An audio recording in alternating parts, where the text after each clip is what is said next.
សួស្តីបងប្អូនទាំងអស់គ្នាតើបងប្អូនណាខ្លះមានបញ្ហាតាក់ទងជាមួយនឹងការដាច់ប្រទេសបែបនេះវីដេអូនេះគឺខ្ញុំនឹងបញ្យល់បងប្អូនលម្អិតតាក់ទងជាមួយនឹងបញ្ហានេះហើយនឹងដំណោះស្រាយតើយើងគួរដោះស្រាយវាបែបណាហើយតើវាមានបញ្ហាអីបានជាដាច់ប្រទេសបែបហ្នឹងទាំងដែលប្រទេសយើងរលុយបានហើយនឹងកាន់ admin នៅក្នុងស្រុកយើងបានអញ្ចឹងណាអញ្ចឹងខ្ញុំសូមបញ្យល់ទី1តាក់ទងជាមួយនឹងបញ្ហាមួយនេះមុខងារដាច់ប្រទេសនេះគឺមិនមែនគ្រប់ថូលគឺដាច់ប្រទេសទេអញ្ចឹងមានន័យថា tool ដែលយើងអាចរកលុយបានគឺមាន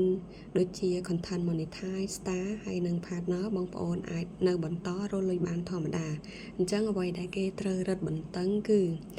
subscribe បងប្អូនអញ្ចឹងប្រទេសយើងគឺយើងអត់អាចរកចំណូលជាមួយនឹង subscribe បានទេគឺគេរឹតបន្តឹងទៅលើ subscribe នេះ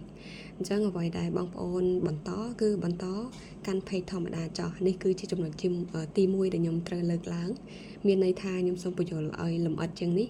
មានន័យថា tool ទាំងអស់អ្វីដែលគេរឹតបន្តឹងនៃការ update នេះគឺ tool subscribe អញ្ចឹងតាក់ទងជាមួយនឹង tool content monetize ហើយនឹងការផុសរូបភាពអីហ្នឹងគឺបងប្អូនអាចរកចំណូលបានធម្មតាហើយគាត់ឡើងលុយធម្មតាអត់បញ្ហាទេមុខងារនេះគឺគេអត់បិទជាមួយនឹងប្រទេសរបស់យើងទេអញ្ចឹងបងប្អូនអាចរកចំណូលបានធម្មតាផុសធម្មតានេះគឺជាចំណុចទី1ដែលខ្ញុំសូមបញ្យល់គឺវាតាក់ទងជាមួយនឹង tool សម្រាប់ការដាច់ប្រទេសមួយនេះហើយតាក់ទងជាមួយនឹងចំណុចទី2គឺតាក់ទងទៅលើ admin តាក់ទងទៅលើ admin page ណាបងប្អូនអញ្ចឹងបងប្អូនមាន admin page ណាមានបញ្ហាបងប្អូនត្រូវដកចេញទុក admin ដែលល្អៗបានហើយអញ្ចឹងចំណុចទី2គឺខ្ញុំសូមបញ្យល់តាក់ទងជាមួយនឹង admin បើសិនជា admin បងប្អូនមានបញ្ហាគឺបងប្អូនត្រូវដក admin នោះចេញជៀសវាងមានបញ្ហាទៅលើ page របស់យើងបើសិនជាបងប្អូននៅតែបន្តដាក់ admin ខូចនៅក្នុង page គឺវាដោយទាំង page របស់យើងដែរអញ្ចឹងបងប្អូនខ្ញុំបញ្យល់ខាងលើនេះសង្ឃឹមថាបងប្អូនយល់អញ្ចឹងបងប្អូនអាចមើលនៃចម្លើយ support មេតាគេផ្ដល់ឲ្យខ្ញុំវិញបាន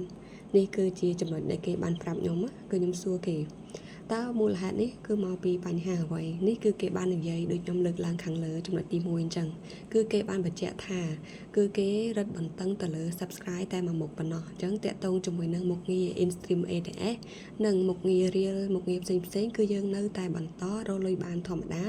មិនបញ្ហានោះទេអញ្ចឹងណាអញ្ចឹងអ្វីដែលយើងត្រូវធ្វើនៅពេលនេះគឺយើងត្រូវដក admin ដែលមានបញ្ហានឹងចេញហើយគេបានបញ្ជាក់ដែរថាតាក់ទងមួយនឹង admin មានបញ្ហាគឺវាអាចតាក់ទងទៅលើ page របស់យើងទាំងអស់ page ដែលអាចរកលុយបានគឺវាអាចនឹងជាប់ជាមួយនឹង page របស់យើងទាំងអស់ដែរអញ្ចឹងអ្វីដែលយើងត្រូវធ្វើគឺយើងត្រូវដក admin ដែលមានបញ្ហានឹងចេញនេះអញ្ចឹងអ្វីដែលយើងត្រូវធ្វើគឺយើងត្រូវដក admin ដែលមានបញ្ហានឹងចេញទុកតែ admin ល្អហើយយើងត្រូវតែព្យាយាមផុសវីដេអូ original សុទ្ធហាមយកពីគេមកផុសហើយតាក់ទងមួយនឹង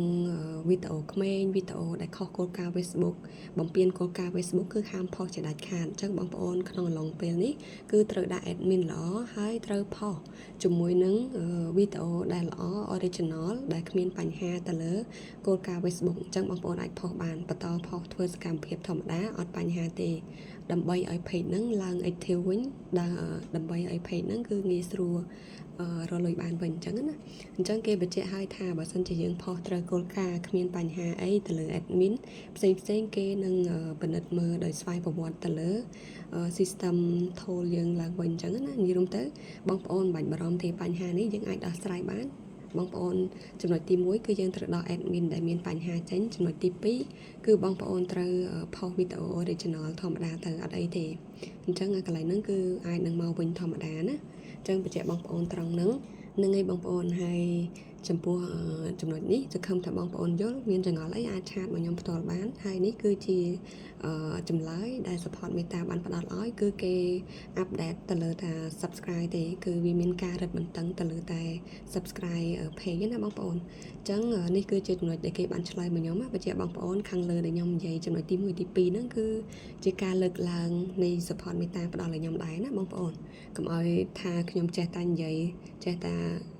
និយាយផ្ដេសផ្ដាស់ដើម្បីបាន view អីចឹងណានិយាយទៅអត់ទេគឺខ្ញុំនិយាយទៅតាមការអាប់ដេតរបស់ support meta ហើយខ្ញុំរាល់ចំណុចណាដែលខ្ញុំមិនយល់គឺខ្ញុំតែងតែឆាតទៅសួរ support meta ផ្ទាល់ហ្មងគឺអត់អាចគឺខ្ញុំអត់ឆែកទៅលើអីច្រើនទេគឺតាក់ទងទៅគេផ្ទាល់ហ្មងគេនឹងផ្ដល់ចម្លើយដល់យើងយ៉ាងពេញចិត្តអូខេអញ្ចឹងសង្ឃឹមថាបងប្អូនយល់ចំណុចខាងលើបងប្អូនមានចម្ងល់អីអាចឆាតមកខ្ញុំបានហើយបងប្អូនចង់រៀន VIP ក្រុមអាចតាក់ទងមកខ្ញុំបានណាអូខេបាយបាយបងប្អូនទាំងអស់គ្នាខ្ញុំអាចនិយាយបានថាផ្នែក social media គឺជាដៃស្ដាំសម្រាប់យើងលក់លើអនឡាញបើសិនជាបងប្អូនមិនចេះផ្នែកហ្នឹងទេគឺយើងមិនអាចធ្វើទីផ្សារទាន់គេទេបើយើងលក់នៅលើអនឡាញគឺយើងបាន25ខេត្តក្រុងតែបើសិនជាយើងលក់មួយកន្លែងគឺយើងបានតែមួយខេត្តដែលយើងបានលក់ទេ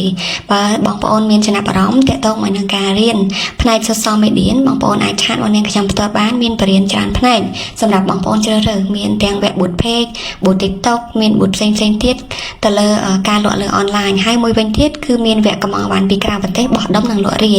យើងអាចយកមកលក់បន្តក៏បានដែរតម្លៃ$1 $2ក៏បងប្អូនអាចទិញបានដែរបើបងប្អូនមានចំណាប់អារម្មណ៍សូមឆាតមក Facebook នេះខ្ញុំផ្ទាល់ឈ្មោះលៀមសូយ៉ា